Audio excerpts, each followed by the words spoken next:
Good afternoon everyone. कैसे हैं आप सभी लोग? आई होप आप सभी लोग अच्छे होंगे। तो आज मैं आप लोगों को इंडियन हिस्ट्री का ये आपका छठा लेक्चर है और इसमें दक्षिण भारत के राजवंशों के बारे में मैं आपको बताने वाली हूँ, उस पर डिस्कस करने वाली हूँ। तो दक्षिण भारत के राजवंशों में मैं आपको आज पल्लव वंश और चोल वंश के बारे में बताने वाली हूँ। तो वीडियो को स्किप मत करिएगा, ध्यानपूर्वक सुनिएगा, एकदम ध्यानपूर्वक सुनते रहिएगा। सिर्फ सुन के ही आपको सारी चीज़ें स्टेप बाय स्टेप समझ में आ जाएंगी, ठीक है। तो अगर आप पहली बार क्लास देख रहे हैं तो क्लास आप सब्सक्राइब कर ले चैनल को और बेल आइकन को प्रेस कर ले, ताकि इसी तरीके की वीडियो आपको मिलती रहे और इसी जब भी कोई वीडियो अपलोड हो तो उसका नोटिफिकेशन आप तक पहुंच सके, ठीक है। तो चलिए शुरू करते हैं पल्लव वंश के बारे में, जो हमारे दक्षिण भारत के राजवंशों का ये इतिहास है, ठीक है। तो आज हम पल्लव वंश के बारे में बात करते हैं। तो पल्लव वंश, तो सबसे पहले पल्लव वंश में कौन आए? सिंह विष्णु जी आए, ठीक है। ये सिंह विष्णु जी हैं, ये हमारे पल्लव वंश के क्या हैं? संस्थापक हैं। अगर आपसे प्रश्न करता है कि पल्लव वंश के संस्थापक कौन है, तो आप कहोगे कि पल्लव वंश के संस्थापक सिंह विष्णु जी हैं, ठीक है। पल्लव वंश की राजधानी कहाँ थी? अगर आपसे ये प्रश्न करता है तो पल्लव वंश की राजधानी कांची में थी। कहाँ थी? कांची में थी, ठीक है। चलिए, अब ये जो पल्लव वंश है हमारा, ये हमारा 575 से लेकर 600 ईस्वी के आसपास ये शुरू हुआ था। कब शुरू हुआ था? वैसे ये आपसे डेट नहीं पूछी जाती है। जहाँ पर आपसे किसी भी वंश के बारे में अगर डेट पूछी जाती है तो मैं ऑलरेडी वहाँ पर आपका यहाँ पर मेंशन कर दी हूँ, लेकिन फिर भी बाई चांस अगर पूछ लिया जाए तो आप से ये क्वेश्चन छूटना नहीं चाहिए, इसलिए मैं आपको यहाँ पर बता दे रही हूँ। ये जो पल्लव वंश है ये 575 से 600 ईस्वी को शुरू हुआ था, इसका आरंभ हुआ था, ठीक है। कहाँ हुआ था? कांची में हुआ था और इसके संस्थापक कौन थे? सिंह विष्णु जी थे। अब ये जो पल्लव वंश है, पल्लव वंश के दरबार में क्या है? संस्कृति के यानी संस्कृत के महाकवि भारवी को आश्रय प्राप्त था। यानी यहाँ पर जो पल्लव वंश चला था, पल्लव वंश के दरबार में हमारे एक संस्कृत महान कवि थे भारवी जी, उन्होंने यहाँ पर क्या किया? आश्रय प्राप्त किया, ठीक है। और ये जो हमारे भारवी जी यानी ये जो हमारे महान कवि हैं, इन्होंने किरातार्जुनियम, ठीक है, किसकी? किरातार्जुनियम नामक क्या लिखा था? ग्रंथ लिखा था, ठीक है।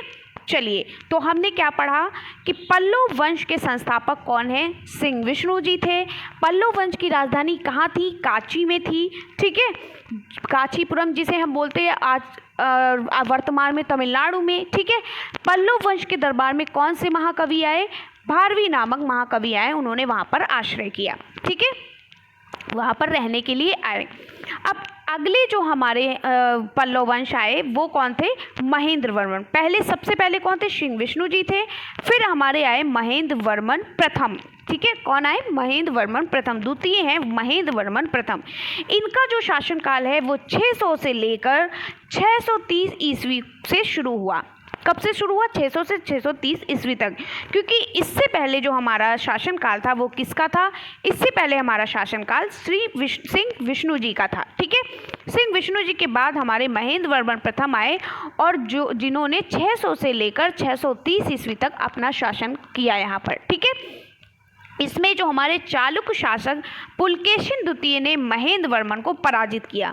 यानी इसके बाद क्या हुआ? इसमें बहुत ज़्यादा चीज़ें नहीं पूछी जाती, जो आपसे प्रश्न पूछा गया वही मैंने यहाँ पर आपको पॉइंट वाइज दिया है। तो महेंद्र वर्मन प्रथम जो है, इनको चालुक्य शासक के जो पुलकेशिन द्वितीय थे उन्होंने क्या किया? हरा दिया, ठीक है। चलिए, इनके बाद हमारे आए नरसिंह वर्मन जी। कौन आए? हमारे नरसिंह वर्मन जी आए, ठीक है।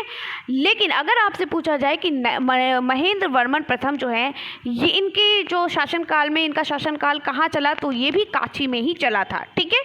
अब हमारे आए नरसिंह वर्मन। नरसिंह वर्मन जो है, इन्होंने पुलकेशिन द्वितीय को पराजित किया, ठीक है।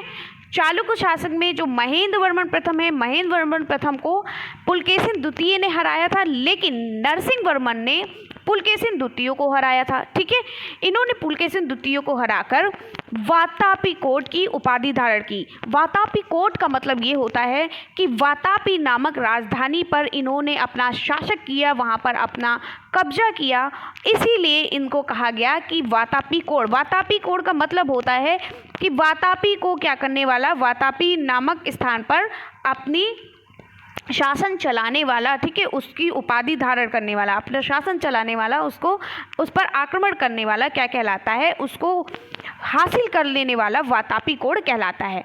तो वातापी नामक एक स्थान है, एक राजधानी है, जहाँ पर नरसिंह वर्मन ने पुलकेशिन द्वितीय को हराकर क्या की, उस वातापी को धारण कर लिया, उसकी उपाधि को धारण कर लिया। तो वातापी की उपाधि को धारण करने वाले को हम वातापी कोट कहते हैं। समझ में आ गया कि वातापी कोट क्या है। ठीक है, तो नरसिंह वर्मन जो है हमारे, इन्होंने वातापी नामक राजधानी पर पुलकेशिन द्वितीय को हराकर अपनी उपाधि वातापी कोट की उपाधि क्या की, धारण की। समझ में आ गया। चलिए आगे बढ़ते हैं। ये जो हमारे नरसिंह वर्मन हैं, इनके दरबार में 641 ईस्वी में वेनसोंग आया।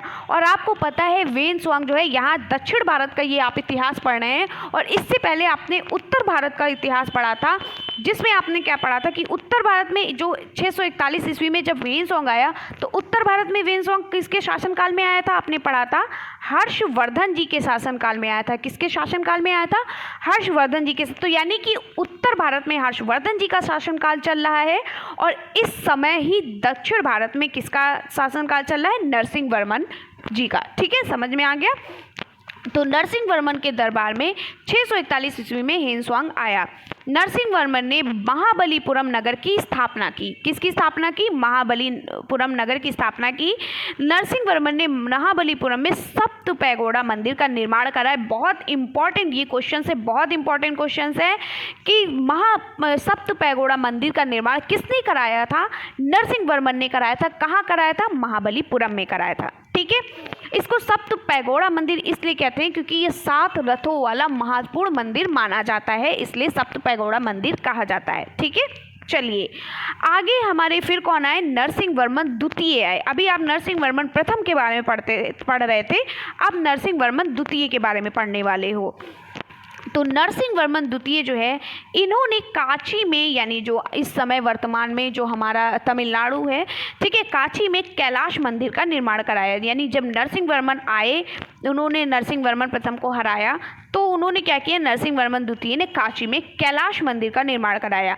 और अगर आपसे पूछा जाए कि सप्त पैगोडा मंदिर का निर्माण किसने कराया था, तो आप कहोगे नरसिंह वर्मन ने।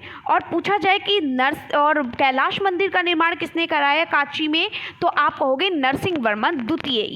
यही सब चीज़ें हैं जो आपकी पेपर में पूछी जाती हैं, यहीं से आपके क्वेश्चंस बनते हैं। ठीक है, चलिए अब हमारे हैं अपराजित वर्मन। ठीक है, नरसिंह वर्मन प्रथम, नरसिंह वर्मन द्वितीय, अब कौन आए, अपराजित वर्मन।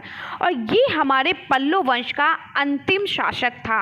कौन था ये, पल्लव वंश का अंतिम शासक था। और ये पल्लव वंश का जो अंतिम शासक है, ये 830 ईस्वी से 903 ईस्वी तक चला।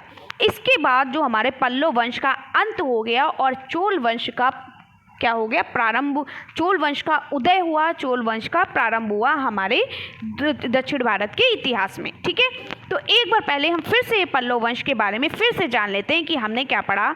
हमने ये पढ़ा कि पल्लव वंश में श्री विष्णु जी सबसे पहले आए, उन्होंने पल्लव वंश की स्थापना की और वो इस पल्लव वंश के संस्थापक कहलाए। और उस समय ये पल्लव वंश की जो राजधानी थी वो कहाँ थी, वो कांची में थी। ठीक है, और इनके शासनकाल में कौन आए, हमारे भारवी नामक संस्कृत के महाकवि यहाँ पर आए। ठीक है, फिर हम द्वितीय अब क्या है, महेंद्र प्रथम आते हैं। महेंद्र वर्मन प्रथम, जिन्होंने जिनको पुलकेशिन ने हरा दिया था। उसके बाद हमारे आते हैं नरसिंह वर्मन, जिन्होंने पुलकेशिन को हराया। ठीक है, और वातापी कोण की उपाधि धारण की। फिर हमारे आते हैं नरसिंह वर्मन द्वितीय, और नरसिंह वर्मन द्वितीय जो हैं, इन्होंने कांची में अपना काशी में इन्होंने अपना शासनकाल चलाया और कैलाश मंदिर का निर्माण किया। ठीक है, फिर हमने पढ़ा अपराजित वर्मन। ठीक है, अपराजित वर्मन जो है ये पल्लव वंश के अंतिम शासक थे। इसके बाद पल्लव वंश का शासक खत्म हो गया। उसके बाद क्या शुरू हुआ, हमारा चोल वंश शुरू होता है। क्या शुरू होता है, हमारा चोल वंश शुरू होता है। तो चोल वंश के संस्थापक यानी इसकी स्थापना किसने की थी, तो विजयालय नामक व्यक्ति ने चोल वंश की दूसरी शाखा संस्थापक विजयालय था, यानी इसकी एक शाखा और भी थी। दूसरी शाखा का संस्थापक कौन था, विजयालय था। ठीक है, उस समय चोल वंश की राजधानी कहाँ थी, उस समय चोल वंश जो है उसकी राजधानी तंजौर थी। क्या थी, तंजौर थी। जो अब विजयालय के बाद हमारा दूसरा जो हमारा आया वो कौन आया, आदित्य प्रथम आए। ठीक है, आदित्य प्रथम आए। इन्होंने क्या किया, इसने पल्लव को पूर्ण रूप से समाप्त कर दिया, यानी पूरी तरीके से पल्लव वंश को ख़त्म कर दिया।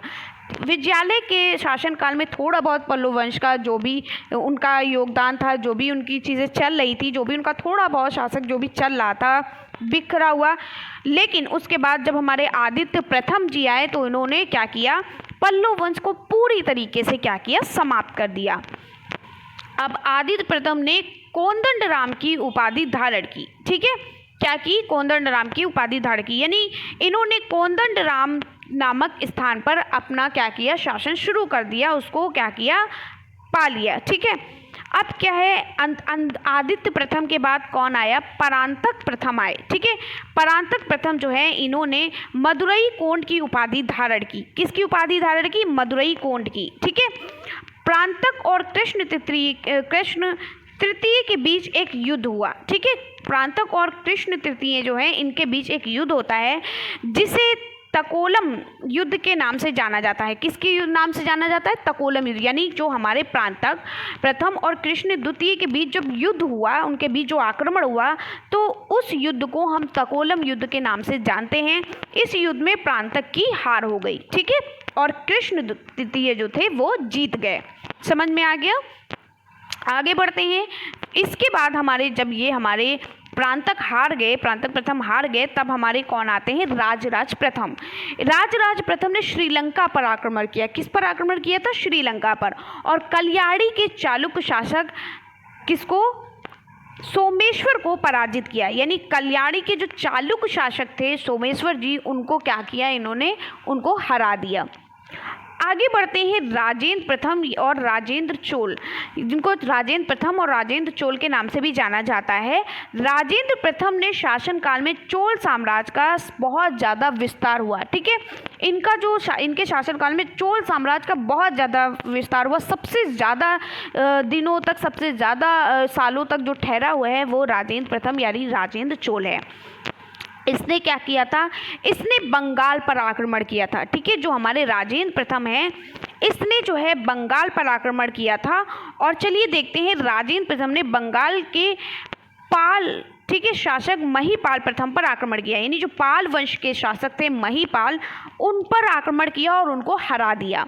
हराने के बाद राजेंद्र पाल ने गंगई गोंड चोल, ठीक है, गंगई गोंड चोल का मतलब होता है गंगा की उपाधि धारण करने वाला।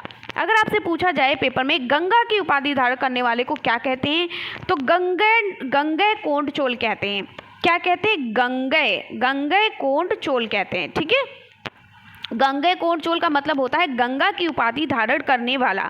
ठीक है, तो इसने किस पर आक्रमण किया, गंगा नदी के किनारे आक्रमण किया और इसने गंगा की उपाधि धारण कर ली। ठीक है, तो राजेंद्र प्रथम ने कावेरी के मुहाने पर एक नगर बसाया जिसका नाम गंगई कोंड चोलपुरम था। समझ में आ गया। तो इस तरीके से क्या हुआ, इस तरीके से इन्होंने ये हमारा जो चोल शासन है वो चलता रहा। अब चोल शासन के जो आखिरी राजा थे वो थे राजराज तृतीय। ठीक है, कौन थे, राजराज तृतीय। राजराज तृतीय जो थे वो चोल वंश का अंतिम शासक था। इसके बाद चोल वंश का भी क्या है, शासन खत्म हो गया। ठीक है, तो एक बार हम फिर से रिवीजन करते हैं, एक बार हम फिर से देखते हैं हमने क्या क्या चीज़ें पढ़ी। हमने पढ़ा पल्लव वंश के बारे में और हमने पढ़ा कि पल्लव वंश जो है हम दक्षिण भारत का इतिहास पढ़ रहे हैं, जिसमें हमने पढ़ा पल्लव वंश। पल्लव वंश में हमने पढ़ा कि सबसे पहले श्री विष्णु जी आते हैं जिन्होंने पल्लव वंश की स्थापना की, और ये पल्लव वंश के संस्थापक कहलाए। और उस समय ये इनकी जो पल्लव वंश की जो राजधानी थी वो कांची थी, वर्तमान में तमिलनाडु है। और इसमें एक हमारे महाकवि, संस्कृत के महाकवि आए भारवी जी, ठीक है, जिन्होंने पल्लव वंश के दरबार में रहना आश्रय लिया, ठीक है, वहाँ पर रहे। उसके बाद पल्लव वंश के इसके बाद हमारे कौन आए, महेंद्र वर्मन प्रथम जी आए। महेंद्र वर्मन प्रथम जी को हमारे चालुक्य शासक के पुलकेशिन द्वितीय जी ने हरा दिया था, इसलिए इनका इतना ज़्यादा शासनकाल नहीं चला। ये आगे बढ़े हमारे नरसिंह वर्मन। अब ये जब नरसिंह वर्मन आए तो इन्होंने क्या किया, पुलकेशिन द्वितीय को हरा दिया और फिर क्या किया, वातापी कोण की उपाधि धारण की। यानी वातापी में क्या किया, वातापी में इन्होंने अपनी उपाधि धारण की। वातापी को इन्होंने क्या किया, उस वातापी कोट की उपाधि धारण की। अब हमारे जो नरसिंह वर्मन है, उस समय जब हमारे उत्तरी भारत में हमारा कौन था, उत्तरी भारत में हमारे जो नरसिंह वर्मन है, उस समय उत्तरी भारत में हमारा हर्षवर्धन का शासनकाल चल रहा था, और इस समय दक्षिण भारत में नरसिंह वर्मन का शासनकाल चल रहा था। तो वेनसवांग जो है वो नरसिंह वर्मन या हर्षवर्धन द्वितीय के हर्षवर्धन के शासनकाल में आया था, ठीक है। अब जब नरसिंह वर्मन जब शासनकाल चल रहा था तो उस समय नरसिंह वर्मन ने महाबलीपुरम नगर की स्थापना की थी और सप्त पैगोड़ा मंदिर का निर्माण भी किया था। कहाँ, महाबलीपुरम में। हमने क्या पढ़ा नरसिंह वर्मन द्वितीय के बारे में। नरसिंह वर्मन जब द्वितीय आए तो उन्होंने काशी में कैलाश मंदिर का निर्माण कराया। अब अपराजित वर्मन ये हमारे पल्लव वंश के अंतिम शासक थे, और इसके बाद हमारा शुरू होता है चोल वंश। हमने क्या पढ़ा, चोल वंश के संस्थापक कौन थे, विजयालय जी थे, और इस चोल वंश की राजधानी जो थी वो तंजौर में थी। फिर हमने पढ़ा आदित्य प्रथम आते हैं इसके बाद, और आदित्य प्रथम ने पल्लव वंश को पूरी तरीके से खत्म कर दिया था। अगर आपसे पूछा जाए कि पल्लव वंश को पूरी तरीके से किसने समाप्त किया, तो आप कहोगे आदित्य प्रथम ने, ठीक है। और इसने क्या किया था, कोदंडराम की उपाधि धारण की थी। फिर हमने पढ़ा परातंक प्रथम के बारे में। परातंक प्रथम मदुरई कोण की उपाधि धारण करता है, और किसके किसके बीच लड़ाई होती है, कृष्ण तृतीय के बीच लड़ाई होती है, और कृष्ण तृतीय के बीच लड़ाई की वजह से जो परातंक प्रथम है वो हार जाता है, ठीक है। फिर हमने पढ़ा राजराज प्रथम आते हैं इनके बाद, और राजराज प्रथम जो है अपना आक्रमण श्रीलंका पे कर देता है, और ये कल्याणी के चालुक्य शासक सोमेश्वर को हरा देता है। फिर हमने पढ़ा राजेंद्र नाथ प्रथम यानी राजेंद्र चोल आते हैं, और राजेंद्र चोल के शासनकाल में चोल साम्राज्य का बहुत बड़ा विस्तार होता है, बहुत फैलाव हो जाता है, ठीक है, दक्षिण भारत में। और ये जो है ये बंगाल पर आक्रमण करता है, और गंगा नदी के किनारे के जितने भी गांव हैं, जितने भी शहर हैं, उनको क्या करता है, उनको जीत लेता है, ठीक है। और ये क्या करता है, राजेंद्र प्रथम जो है कावेरी की मुहाने पर एक नगर ये बसाता है जिसका नाम गंगई कोटचोलपुरम होता है, ठीक है। इसके बाद इसका जो अंतिम शासक, आखिरी शासक जो आता है वो होता है राजराज तृतीय। उसके बाद चोल वंश का विनाश हो जाता है, चोल वंश खत्म हो जाता है, और राजेंद्र तृतीय राजेंद्र तृतीय, यहाँ पे राजराज तृतीय नहीं, राजेंद्र तृतीय होगा, ठीक है, ठीक है। और राजेंद्र तृतीय जो है चोल वंश का अंतिम शासक होता है। तो कैसी लगी वीडियो कमेंट्स में ज़रूर बताइएगा। पूरी कोशिश करती हूँ कि आपको सारी चीज़ें अच्छे से समझ में आ जाएं, और अगर आपकी कोई भी डाउट्स हैं तो आप कमेंट्स में पूछ सकते हैं। बहुत से हमारे ऐसे प्रशिक्षु हैं जिन्होंने पूछा है कि मैम लाइव क्लास कब होती है, और मैं डेली आपको बताती हूँ कि 2 बजे दोपहर में आपकी क्लास आपको मिल जाती है, और लाइव क्लास भी होगी तो भी मैं आपको ऐसे ही पढ़ाऊँगी, और वैसे भी मैं आपको सारी चीज़ें बेटर ही देती हूँ। लाइव क्लास थोड़ा अभी मैं नहीं स्टार्ट कर रही हूँ, अभी आप इसी तरीके से पढ़िए, और जो भी चीज़ें आपने नहीं पढ़ी हैं वो आप प्लेलिस्ट में जाकर पढ़ सकते हैं। इसके साथ साथ बहुत से हमारे प्रशिक्षु हैं, उन्होंने ये पूछा है कि मैम जो हमारी मैथ की और इंग्लिश की क्लास आप कब स्टार्ट करेंगी। तो अगर आप प्लेलिस्ट में नहीं गए होंगे तभी आप ये सवाल कर रहे होंगे, प्लेलिस्ट में जाइए, मैंने इंग्लिश की बहुत अच्छे से क्लासेस दी हैं, और जो भी क्लासेस आपकी नहीं हुई है उसको मैं देती रहती हूँ, साथ ही साथ आपको सारी क्लासेस प्रोवाइड करती रहती हूँ। तो जो भी क्लासेस आपकी प्लेलिस्ट में है आप उनको पढ़िए। मैंने इंग्लिश की एक क्लास बहुत अच्छे से विद डिटेल, और हर एक जो भी आपके टफ टर्म होते हैं, टफ सेंटेंस होते हैं, टफ वर्ड होते हैं, उन सभी को मीनिंग यानी अर्थ के अनुसार आपको सारी चीज़ें पढ़ाई हैं। इसके साथ साथ मैथ की भी बहुत अच्छी SCERT बुक का जितना भी आपका वहाँ पर पैटर्न है वो सभी चीज़ें मैंने वहाँ पर आपको सिखाई हैं, क्योंकि SCERT से ही आपके सारे क्वेश्चंस बनते हैं। ठीक है, तो सारी चीज़ें मैंने वहाँ पर पढ़ाई है। बाकी अभी जितनी चीज़ें पढ़ाई हैं पहले आप उसको पढ़िए, उसका नोट्स बनाइए, और फिर रिवीजन क्लास जब आपकी स्टार्ट होगी तो जो भी आपके डाउट्स होंगे वो क्लियर हो जाएंगे। तो मेरी वीडियो को देखने के लिए आपका बहुत बहुत धन्यवाद। Thanks for watching my video. अच्छी लगी है तो लाइक ज़रूर करिएगा। पहली बार अगर आप क्लास देख रहे हैं तो सब्सक्राइब कर लीजिए और वीडियो को ज़्यादा से ज़्यादा शेयर करिए। तो मिलते हैं इसी तरीके से नेक्स्ट वीडियो में, तब तक के लिए बाय बाय, टेक।